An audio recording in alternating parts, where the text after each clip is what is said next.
Teman-teman yang dirahmati Allah, bicara tentang cinta, ada satu hal yang perlu kita coba sadari betul dan kita bangun di dalam diri kita, bahwa cinta itu adalah anugerah dari langit.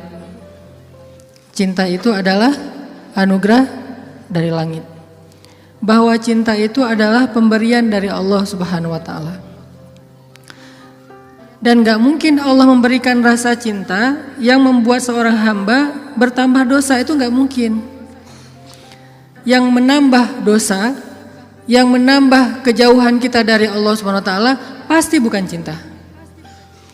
Jadi kalau ada rasa yang buat kita gak khusyuk dalam sholat, pasti bukan cinta. Kalau ada rasa yang bikin kita jadi sakit hati, pasti bukan cinta.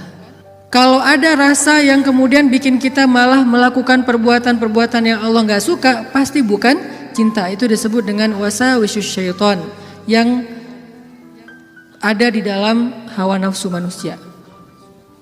Sedangkan cinta semuanya berasal dari Allah Subhanahu wa taala.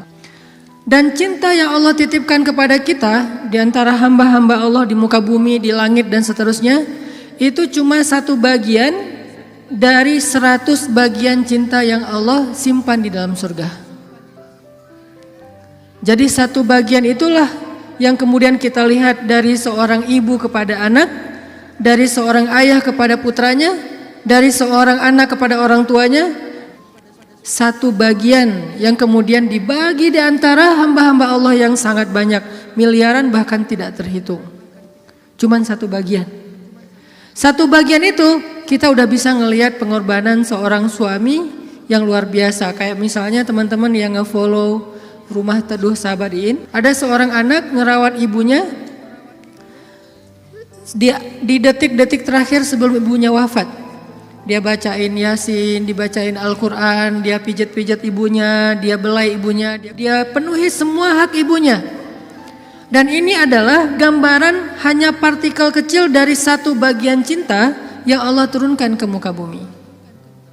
Ini hal yang perlu kita sadari dulu teman-teman, bahwa cinta itu asalnya dari langit. Kalau kita butuh cinta dari siapapun, cinta dari orang soleh, cinta dari ulama, cinta dari orang tua, cinta dari pasangan, cinta dari calon pasangan, cinta dari mantan yang pengen balikan, cinta dari mana aja lah. Carinya tuh bukan di bumi, carinya di langit. Makin rendah sujud kita, makin kita menggetarkan arasy di langit. Tapi kalau kita cari cinta dengan cara sering-sering posting, itu juga diedit semalaman, kita gak bakalan dapat cinta. Kita dapatnya apa? Waswasah, bukan cinta. Terus gak boleh posting Ustaz? Boleh, dan saya juga sering posting. Cuman bukan gitu cara mencari cinta. Apalagi diedit habis-habisan, pakai apa aplikasi berganti-ganti. Ini kurang apa, bright lah, apa kurang charming. Akhirnya diedit. Justru yang muncul dari itu adalah kekecewaan. Makanya kalau kita mencari cinta itu adalah dengan sujud, dengan doa, dengan taqarrub kepada Allah Subhanahu wa taala, mendekatkan diri pada Allah. Sehingga kalau kita udah cinta dari Allah Subhanahu wa taala, maka Allah akan mendatangkan sekian banyak orang untuk mencintai kita. Ada yang dengan status pasangan, ada yang dengan status orang tua, ada yang dengan status teman, ada yang dengan status apapun, bahkan kadang gak dikenal, tapi dia mencintai kita karena Allah Subhanahu wa taala. Dan itulah cinta yang berlimpah. Kebayang gak di antara banyak makhluk, kira-kira gimana yang 99 bagian yang Allah simpan di dalam surga, dan itu diberikan hanya kepada segelintir hamba Allah yang masuk ke dalam surga doang. Kan banyak yang gak dibangkitkan ya, hewan, tumbuhan, mereka tidak dibangkitkan kecuali beberapa jenis hewan dan tumbuhan yang disebutkan di Al-Quran.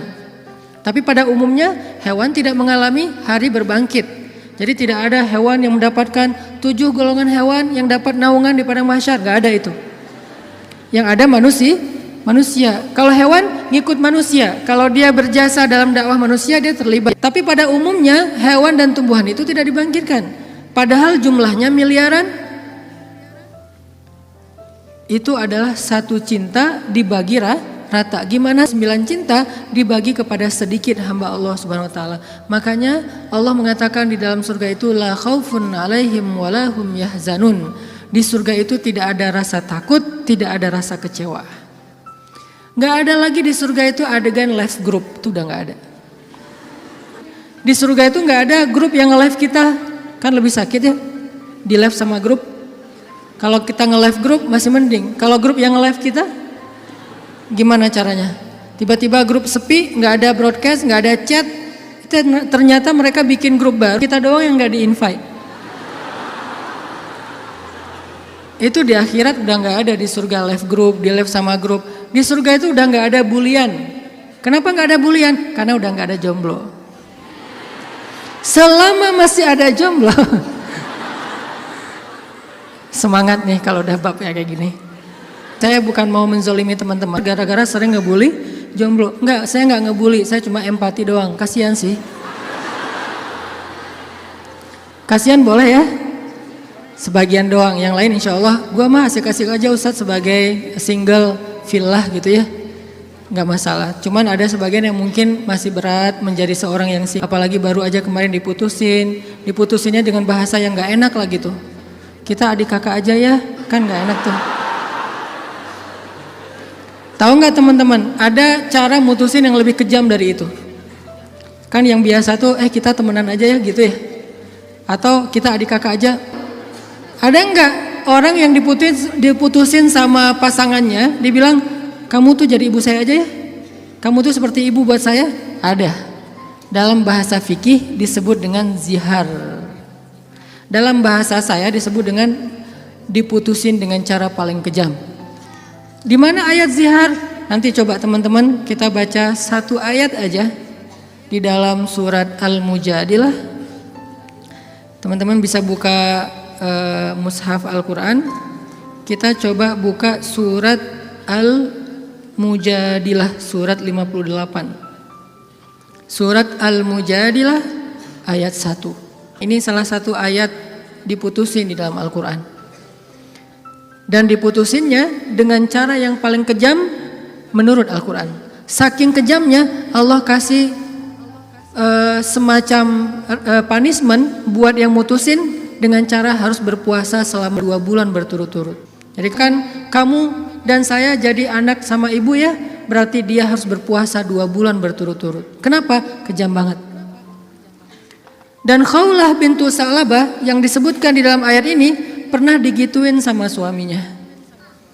Dulu ketika dia masih muda, suaminya meminang dia, menikahinya. Setelah Khawlah menjadi tua, suaminya kemudian jadi marah-marah kepada Khawlah dan mengatakan, pokoknya buat saya kamu itu seperti ibu. Ini bahasa zihar kalau dalam bahasa fikih. Atau diputusin kalau dalam bahasa kita. Diputusin oleh suami sendiri dengan kata-kata, kamu itu seperti ibu buat saya. Akhirnya Khawlah bintu Sa'labah sedih banget. Khawlah sedih luar biasa. Tapi dia penasaran maksud kata-kata suami saya apa? Maksudnya saya udah haram buat dia selama-lamanya atau itu tidak berlaku? Akhirnya Khawlah datang kepada Rasul. Ya Rasulullah, dia japri Rasul. Dia bilang, ya Rasul, saya diginiin sama suami saya. Kata suami saya bahwa dia buat saya itu, saya seperti ibu bagi dia, di capture. Apakah ini berarti saya sudah haram buat suami saya ya Rasul? Kata Nabi, ya wahai Khawlah, sudah haram. Akhirnya Khawlah sedih banget. Cuman Khawlah kalau sedih gak mau pakai emotikon nangis kepada orang lain. Emotikon nangisnya hanya kepada Allah Subhanahu wa taala. Disebut dengan watashtaki ilallah, curhat kepada Allah. Dia tidak curhat perasaannya kepada makhluk. Kan curhat itu meluapkan isi hati dan perasaan ya, curahan hati. Artinya dia gak mau mengekspresikan perasaan senang dan sedihnya kepada manusia. Kalau perlu bikin emotikon yang khas atau beli emotikon, dapat hadiah emotikon khusus, emotikon mellow dari teman-teman. Dia nggak mau mengekspresikan kesedihan dia kepada manusia. Biar yang tahu kesedihan dia cuma 2, Allah kemudian pasangannya yang halal. Orang lain nggak tahu kalau dia sedih. Orang lain nggak tahu kalau dia sedang dalam keadaan terbeban. Nggak ada yang tahu. Sampai ibunya aja nggak tahu. Ayahnya aja nggak tahu, temennya nggak tahu, gengnya tuh nggak tahu, geng SMP, SMA, SD nggak ada yang tahu. Sehingga satu-satunya yang tahu perasaan Khawlah yang luar biasa terpukul, terlukanya luar biasa, cuman Allah Subhanahu wa taala. Wa tashtaki ilallah, kemudian dia curhat kepada Allah. Itu cara yang paling baik dalam menemukan cinta. Ketika cinta itu mulai flat, ketika cinta itu mulai nggak ada rasanya, maka menumbuhkan kembali cinta itu dengan cara wa tashtaki ilallah. Gini caranya. Bukan gini. Tapi hal yang paling baik untuk dia lakukan kalau dia pengen merefresh cintanya, menambah rasa cinta, dan itu nggak hanya berlaku untuk pasangan, berlaku juga untuk teman, cinta karena Allah, berlaku juga kepada guru, berlaku juga kepada orang tua, berlaku kepada anak. Kalau kita ngerasa cinta kita mulai garing nih, mulai rasanya tuh hambar, maka yang kita lakukan watashtaki ilallah, minta kepada Allah Subhanahu wa taala. Karena dialah yang Allah titipkan, yang Allah kirimkan dalam hidup kita untuk kita luahkan semua rasa, rasa bahagia, rasa cinta, rasa sedih, rasa kecewa, semua ke dia, bukan ke orang lain. Kalau kita punya pasangan tapi rasa itu diungkapkan kepada orang lain, maka kita mencurangi pasangan kita. Kita punya pasangan tapi curhatnya ke orang, jadilah TTM ya. Ini berarti kita curang, gak fair sama pasangan kita. Toh kita juga gak mau digituin oleh pasangan kita kan. Terus apa yang harus kita lakukan? Kalau kita ngerasa pasangan kita gak pengertian, ada zat yang maha pengertian untuk kita curhat kepadanya. Kenapa harus orang lain? Dan Allah gak akan pernah ngebocorin curhat kita ke siapa-siapa teman-teman. Allah sebaik-baik penjaga rahasia. Dan Allah senang banget dengar curhat kita. Beda dengan orang. Kalau orang teman siapa gitu dengar curhat kita, misalnya kita telepon. Kita telepon di loudspeaker sama dia, ditaruh di meja, terus dia ngapa-ngapain ya.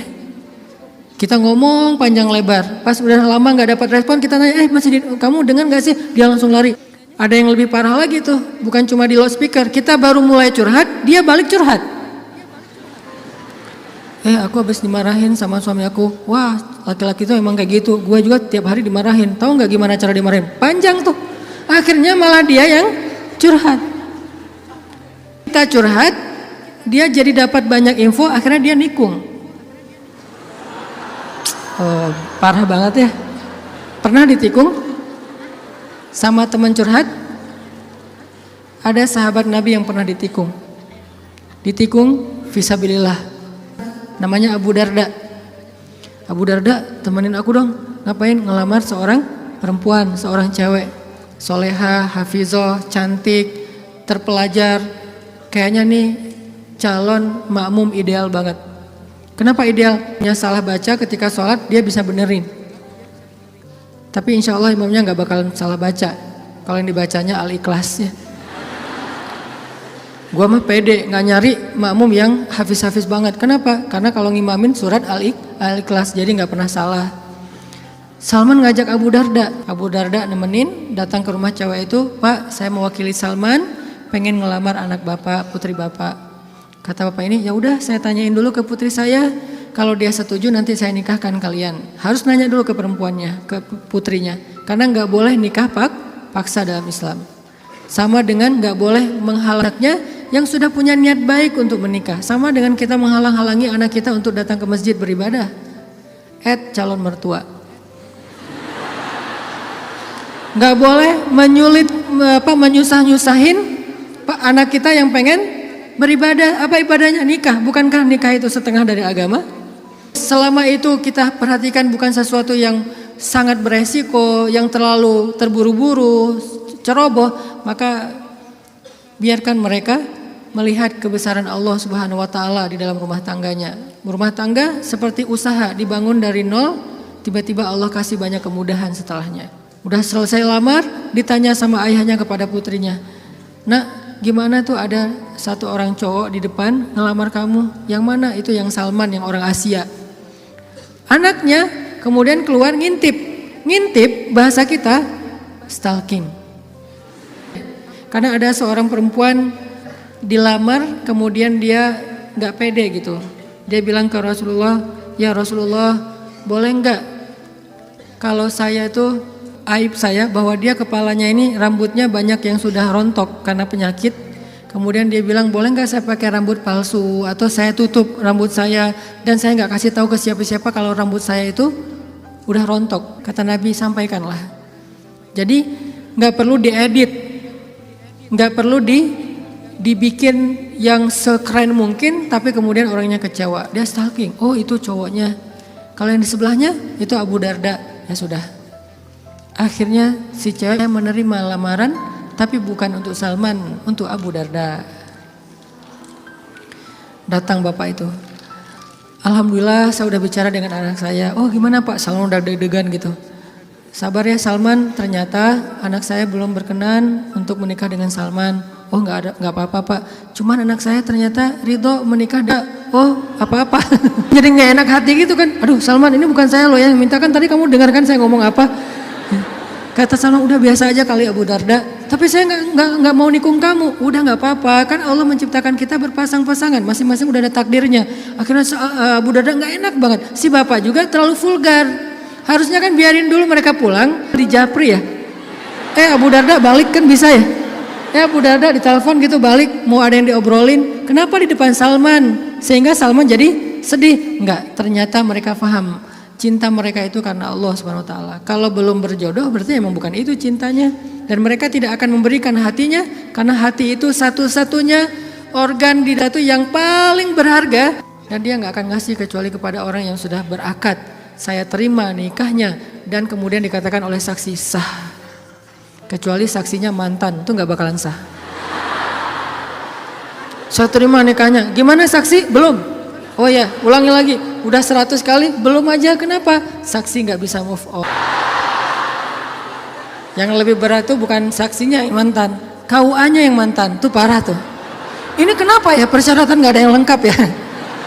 Semuanya persyaratan kurang aja gara-gara KUA-nya adalah mantan. Nauzubillah lah ya. Kan pernah viral tuh di Instagram yang seseorang ngelakuin kriminal kemudian disidang. Kebayang gak sih pas lagi disidang gitu ternyata ketua majelis hakimnya itu mantan kita. Wah, jadi kamu setelah putus dari aku jadi gini? Iya, aku gak bisa hidup lagi tanpa kamu. Ya udah apa? Kamu saya vonis menikah dengan saya. Gak penting juga. Nah akhirnya kita balik lagi ke cerita Khawlah. Khawlah curhat kepada Allah. Ketika ada masalah, Khawlah bilang, ya Rabbi ilahi. Dia curhat, dia nangis, dia habis-habisan hanya di hadapan Allah saja. Ketika di hadapan manusia, dia gak mau menunjukin dirinya lelah di hadapan manusia. Dia gak mau menunjukin dirinya fragile di depan manusia. Dia hanya menunjukkan kelemahan dirinya di hadapan Allah. Allah ilahi, saya fakir sedangkan engkau maha kaya. Saya lemah sedangkan engkau maha perkasa. Saya bodoh sedangkan engkau maha bijaksana. Saya bingung sedangkan engkau maha tahu segala-galanya. Kita tunjukkan semua kelemahan kita, curhatnya kepada Allah, jangan kepada makhluk. Dan Allah senang banget dengar curhat hambanya. Apa nama Allah yang maha mendengar? Sami'un. Allah itu gak pernah lelah mendengar curhat, doa, dan semua isi hati hamba-hambanya ketika mereka berbicara kepada Allah. Ya Allah, ya Allah. Setiap hari kita berdoa kepada Allah dengan doa yang sama, Allah gak pernah bosan. Makanya Allah As-Sami', yang maha mendengar. Makin panjang curhat kita, Allah makin sayang sama kita. Beda kan sama orang, makin panjang curhat kita, makin ditandain besok-besok kalau kita telepon gak akan diangkat lagi. Pura-pura sibuk lah, terus kalau kita WA, japri gitu nggak dibaca-baca, pura-pura tadi tinggalan handphonenya apa segala macam. Karena gitu kita mau curhat, bukannya Allah mendengar doang, malah Allah mendatangi kita. Wa idza salaka ibadi anni, kalau hambaku bertanya kepadamu, di mana Allah? Saya pengen curhat. Wa idza salaka ibadi anni fa inni qarib. Aku dekat. Artinya ketika kita pengen curhat, Allah mendatangi kita. Kadang-kadang kita nggak pengen curhat aja, Allah mendatangi kita karena pengen dicurhatin. Kan baik banget Allah tuh. Padahal kan yang butuh kita ke Allah, bukan Allah butuh kita. Tapi karena saking pemurahnya Allah, dari arasy-Nya turun ke langit dunia. Setelah turun ke langit dunia, Allah bertanya, hal min dhi hajah, ada enggak hamba-hambaku yang butuh pertolongan? Allah manggil-manggil kita tuh di langit dunia tuh. Allah manggil-manggil kita, kita tidur. Ilfil enggak Allah? Besok datang lagi. Hal min dzi hajah, ada enggak hamba-hambaku yang butuh pertolongan? Masih tidur. Ilfil enggak, besok datang lagi, dan itu berlaku dari sejak Allah menciptakan manusia sampai hari kiamat. Enggak pernah Allah ilfil sama kita. Inilah tempat curhat yang paling baik. Hanya ada dua, satu kepada Allah, kedua kepada pasangan. Kalau tidak ada pasangan, bolehlah sesekali kepada orang tua. Tapi kadang-kadang harus dibatasi juga. Karena ada hal-hal yang kalau kita sampaikan kepada orang tua, pasangan kita gak ridho. Ketika kita ngomongin ke ibu kita, mungkin pasangan kita menjadi malu karenanya. Masalah nafkah mungkin. Kan itu harga diri suami banget ya. Kalau seorang istri kemudian curhat ke ibunya, ya AA ngasihnya kurang terus setiap bulan. Kan dia jadi malu nih. Ada hal-hal yang suaminya akan malu dan gak rela. Terus kepada siapa yang insya Allah suami kita gak malu? Kepada Allah. Ya Allah, suami saya ngasih nafkah kurang terus udah berapa bulan? Saya sih berharap gak usah banyak-banyak ya Allah, 30 juta aja sebulan. Ini masih kurang 29 juta, kurang sejuta curhat ya. Karena suami kita juga curhatnya ke Allah. Ya Allah, saya pengen nambahin nafkah buat istri saya. Ya Allah, ya Allah, ya Allah. Dua-duanya curhat nih. Kalau perlu curhatnya sambil pegangan tangan, kan seru tuh. Coba kalau masih sendiri, pegangan tangan siapa? Gini-gini. Mana ya tangan? Kalau sholat tahajud berdua sama sendiri. Kalau sendiri yang banguninnya alarm, nggak enak banget tuh. Ring, apa sih berisik? Tapi kalau udah berpasangan, yang banguninnya suara lembut. Kang, bangun. Akhirnya makin tidur. Ini tapi bukan fikih ya. Ini iseng-isengan saya doang nanya ke istri saya. Yang. Kalau kita sholat tuh boleh gak sih gandengan? Istri saya nanya, gandengan gimana? Jadi kita tengah malam tuh nanya kayak gituan. Gandengan gimana? Gini, jadi kita takbir terus. Boleh gak sih kayak gitu? Nanya ya. Tapi kalau deketan boleh kan? Boleh. Ya udah deketan lagi dong. Lagi Bisa gak ngomong kayak gitu ke teman kos-kosan? Deket lagi dong. Bahaya. Makanya teman-teman curhat sama Allah SWT. Analogi dan contoh kasusnya mungkin masalah cinta dengan pasangan ya. Tapi moral of the story-nya itu bisa kita pakai dalam apa aja. Karena kita punya masalah bukan cuma dengan pasangan, bukan cuma dengan teman, tapi kita punya masalah dalam pekerjaan, dalam apa aja. Pokoknya mau curhat ke langit. Karena Allah selalu menunggu kita curhat. Yang di seluruh bumi juga makhluk-makhluk Allah selain jin dan manusia setiap hari berdoa kepada Allah.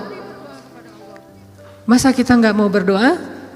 Kulla yaumin huwa fi sya'n wa la ya'uduhu hifdzuhuma. Curhat sama Allah.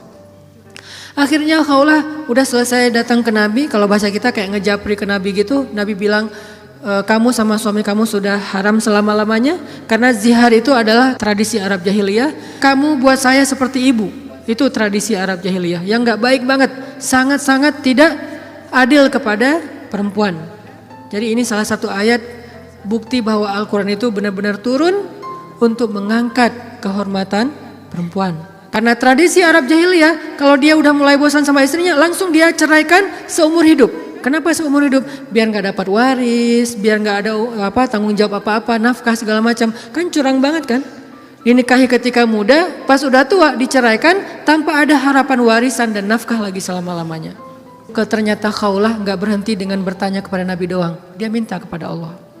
Tadinya gak ada loh fikih zihar di dalam Islam tuh gak ada.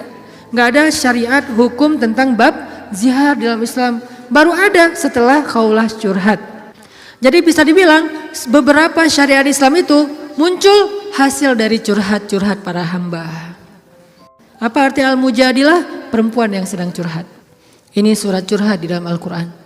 Akhirnya turun ayat, Allah sudah mendengar pembicaraan kalian berdua. Allah tahu banget isi japri-japrian kalian. Kemudian Allah mengatakan zihar itu adalah dosa besar. Dan orang yang melakukan zihar tidak berlaku untuk istrinya. Tapi dia wajib menebus dosa itu dengan cara berpuasa 2 bulan berturut-turut. Suami dari Khawlah orang yang sudah sangat tua. Nabi panggil dia ke sini. Akhirnya sahabat nyari-nyari dia, dipanggil ke rumah Nabi. Kemudian Nabi mengatakan, sudah turun ayat tentang masalah kamu dengan Khawlah. Allah nggak redho dengan apa yang kamu lakukan kepada Khawlah. Akhirnya dia dimarahin sama Nabi.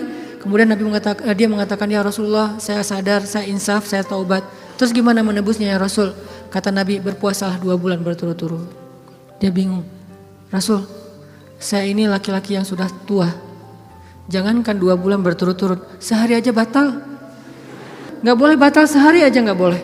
Kalau batal sehari gak bisa besok dilanjutkan, gak bisa. Langsung mulai dari nol.